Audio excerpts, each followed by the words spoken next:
कि देश तब चलेगा जब स्वतंत्रता हो।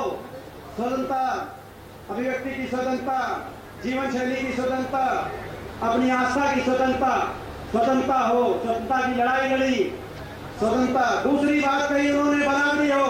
देश में अमीर से अमीर व्यक्ति, उस समय टाटा बिरला थे, और उनसे लेके गरीब से गरीब व्यक्ति को एक मौलिक अधिकार मिले, कानूनी अधिकार, लोकतांत्रिक अधिकार, सबके बराबर हो, सबके पास एक वोट हो, सबको न्याय और संविधान एक नजर से देखे, बराबरी हो। मगर उन्होंने कहा कि स्वतंत्रता और बराबरी के सहारे चलेंगे तो ये देश आगे नहीं बढ़ेगा। जो तीसरी त्रिवेणी में जो तीसरा स्तंभ है, सबसे महत्वपूर्ण समय उन्होंने खड़े कहा कि अगर बराबरी होगी, मौत स्वतंत्रता होगी तो आपस में लड़ लेंगे, और आपस में लड़ भिड़ गए तो उलझ जाएंगे और देश आगे नहीं बढ़ पाएगा। तो तीसरा उन्होंने मूल मंत्र दिया कि तीसरा मूल मंत्र भाईचारा। भाईचारा का देश का अगर चट्टान की तरह भाईचारा मजबूत रहेगा तो देश आगे जाएगा। तीन बातें कही, लिबर्टी, तीन बातें कही, लिबर्टी, इक्वालिटी एंड फ्रेटर्निटी, भाईचारा। और भाईचारे के साथ स्वतंत्रता और बराबरी के मूल मंत्र से आगे बढ़ेंगे तो देश आगे बढ़ेगा। 75 साल में हिंदुस्तान ने जो तरक्की करी, आज 21वीं सदी में सारी दुनिया हमारे देश की तरफ देखती है कि 21वीं सदी भारतवर्ष की होगी। उस संविधान की, उस नींव की, उस बुनियाद की देन है। जो लोग अभी सत्ता में आए हैं, कहते हैं 75 साल कुछ नहीं हुआ, मैं उनको बताना चाहता हूँ 75 साल की शुरुआत में देश का संविधान लिखा गया बाबा साहब के नेतृत्व में, और उस संविधान की बदौलत दुनिया के सारे विश्लेषक फेल साबित हुए और हिंदुस्तान आगे बढ़ा।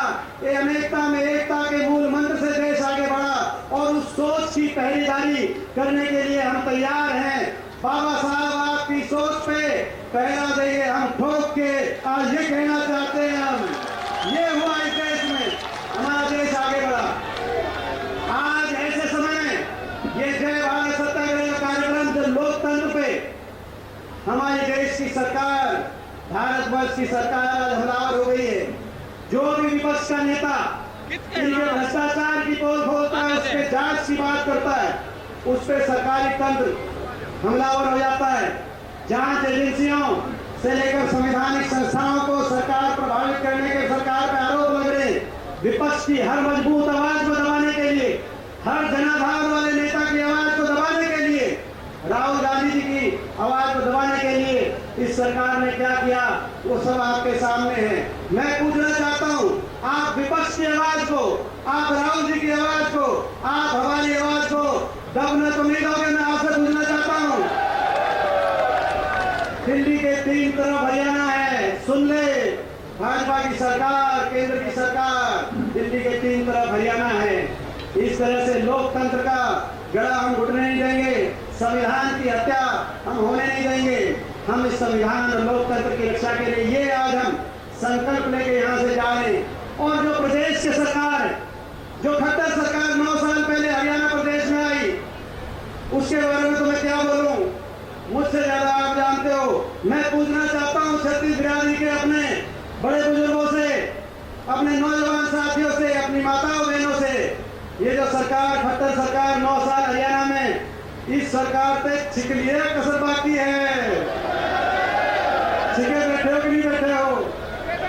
हरियाणा का भट्टा बिठा दिया इस सरकार ने, हरियाणा को विकास की पटरी से उतार दिया इस सरकार ने। जो हरियाणा 2014 में हुड्डा साहब के नेतृत्व में प्रति व्यक्ति आय में देश में नंबर 1 था, प्रति व्यक्ति निवेश में नंबर 1 थे, खिलाड़ियों के मान सम्मान में नंबर 1 थे, विकास दर में हम नंबर 1 थे, गरीब की कल्याणकारी योजनाओं में नंबर 1 थे, बुढ़ापा पेंशन में नंबर 1 थे, किसान के हितकारी फैसलों में, गन्ने के भाव में, धान के भाव में नंबर 1 थे।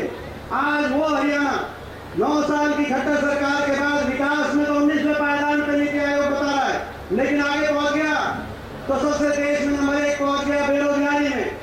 आज दुख होता है, दिल्ली के तीन तरफ बसा हुआ हरियाणा जो देश में युवाओं को रोजगार देने के लिए आदर्श प्रदेश होना चाहिए, जिसको देश को एक दिशा दिखानी चाहिए, आज वो हरियाणा बेरोजगारी में देश में नंबर 1, आज वो हरियाणा महंगाई में देश में नंबर 1, आज वो हरियाणा अपराध में देश में नंबर 1। अपराध के मैं आंकड़े देख रहा था, अपराध के आंकड़ों में मर्डर रेट में नंबर 2 है, महिलाओं के ऊपर अपराध के रेट में नंबर 1 है, और एससी अट्रॉसिटी एट्रोसिटीज में, दलितों के अपराध में आज वो हरियाणा देश में नंबर 1 पहुंचाने का आज काम इस सरकार ने किया है। और उसके साथ साथ भ्रष्टाचार में भी, जैसे कुलदीप शर्मा जी भी आपको बता रहे थे।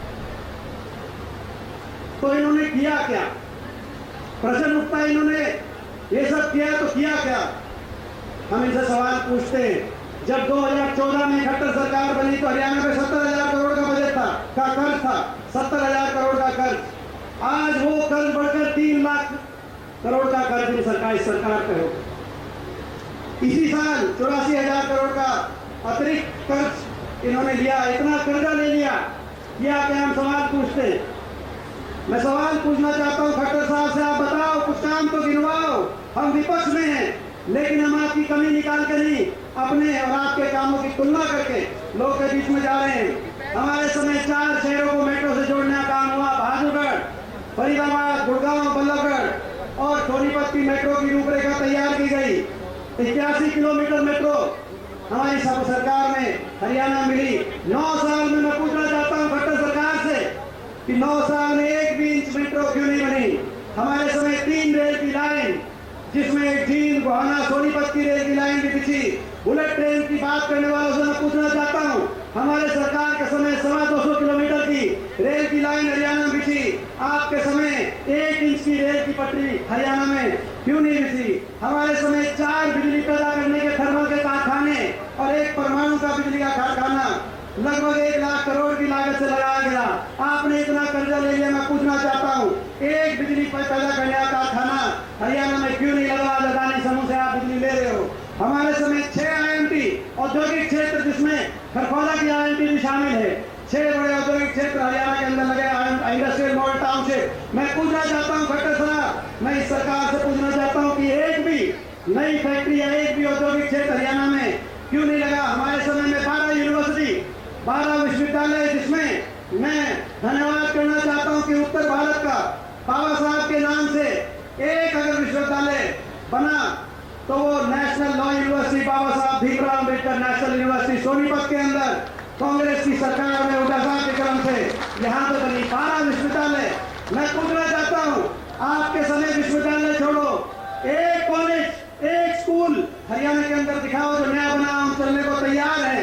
हमारे समय जब हमारी सरकार थी तो 11 राष्ट्रीय स्तर के संस्थान आए, जिसमें लिप्टन, सोनीपत वाला भी शामिल है, ट्रिपल IIT जो यहाँ पे बननी थी किलोद में, जो इन्होंने जिस तरीके से, आपको पता है, इन्होंने उसको बनने नहीं दिया। चाहे IIM है, एम्स है, IIT है, ऐसी संस्थाएं हैं। आपके समय 1 भी राष्ट्रीय स्तर की शैक्षणिक संस्था हरियाणा में आई क्यों नहीं? हम आपसे सवाल पूछना चाहते हैं। जब आपकी सरकार थी, 250 ब्लॉक स्तर के स्टेडियम बने, राजीव गांधी स्टेडियम, और 9 जिले स्तर के स्टेडियम बने।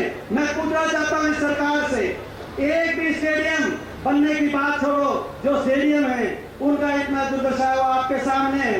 जब आपकी सरकार थी, 700 से ज्यादा खिलाड़ियों को DSP, इंस्पेक्टर, सब इंस्पेक्टर पद पे लगाने का काम हुआ, बिना भेदभाव के। चाहे वो योगेश्वर दत्त थे, चाहे वो बबीता फोगाट थी, चाहे अभी भी भाजपा के खेल मंत्री संदीप सिंह थे, इन सबको DSP लगाने का काम हुआ था कि नहीं हुआ था? मैं आपको पूछना चाहता हूँ। और ये मैं पूछना चाहता हूँ इनसे कि इनके समय 1 खेल के 1 खिलाड़ी को, अरे इस ओलंपिक की बात तो छोड़ो, जब रवि दहिया, बजरंग पुनिया, नीरज चोपड़ा जैसे हमारे खिलाड़ियों ने हमारा देश का गौरव बढ़ाया है। पिछले ओलंपिक में 2 ही मेडल आए थे। आज तक हमारी बेटी साक्षी मलिक आज तक जंतर मंतर पे धरना दे रही है। खिलाड़ियों का अपमान नहीं, वो भारत देश का अपमान है, जिन्होंने भारत के झंडे को ऊपर किया, जन गण मन की गूंज दुनिया के विश्व पटल पे सुनाने का काम किया। आज उन खिलाड़ियों का अपमान कर रहे हो खट्टर साहब, ये अच्छा नहीं है। मैं पूछना चाहता हूँ इनसे, हमारी जब सरकार थी उस समय 4 लाख गरीब परिवारों को, ऐसी वर्ग के हमारे भाई, बैकवर्ड के हमारे भाई, 36 बिरादरी के गरीब परिवार, 4 लाख परिवारों को 100 गज के प्लॉट और 3.5 लाख परिवारों को इंदिरा गांधी प्रदर्शनी आवास योजना के आधार पर मकान दिलवाने का काम हुआ। मैं पूछना चाहता हूँ, आपने 1 भी प्लॉट, 1 परिवार को 1 भी प्लॉट और 1 परिवार को 1 भी मकान आपने पास करके क्यों नहीं दिया? खट्टर साहब, आप पे कर्जा तो बहुत चढ़ गया। जब आपकी सरकार थी तब 11,000 सफाई कर्मचारियों को और 8,000 ग्रामीण चौकीदारों को 1 कलम से लगाने का काम हुआ था कि नहीं हुआ? तो मैं पूछना चाहता हूँ। आज उन ग्रामीण सफाई कर्मचारियों पे लाठीचार्ज आज किया जा रहा है, जब वो मानदेय बढ़ाना चाहते हैं। और मैं मांग भी रखना चाहता हूँ, जब कभी हमारी सरकार बने, कांग्रेस पार्टी सरकार बने, मैं शीर्ष नेतृत्व से मांग करता हूँ, उन सफाई कर्मचारियों की पक्की भर्ती हो, उन ग्रामीण चौकीदारों की पक्की भर्ती हो, और गरीब को अपने बुढ़ापे का आसरा दिया जाए। ये मैं मांग करना चाहता हूँ। जब आपकी सरकार थी तो किसान के 1600 करोड़ के बिजली के बिल माफ हुए, 2200 करोड़ के कोऑपरेटिव का कर्जा माफ हुआ, एससी और बैकवर्ड निगम के 500 करोड़ के कर्जे माफ हुए। मैं पूछना चाहता हूं इनसे कि इनकी सरकार में एक व्यक्ति का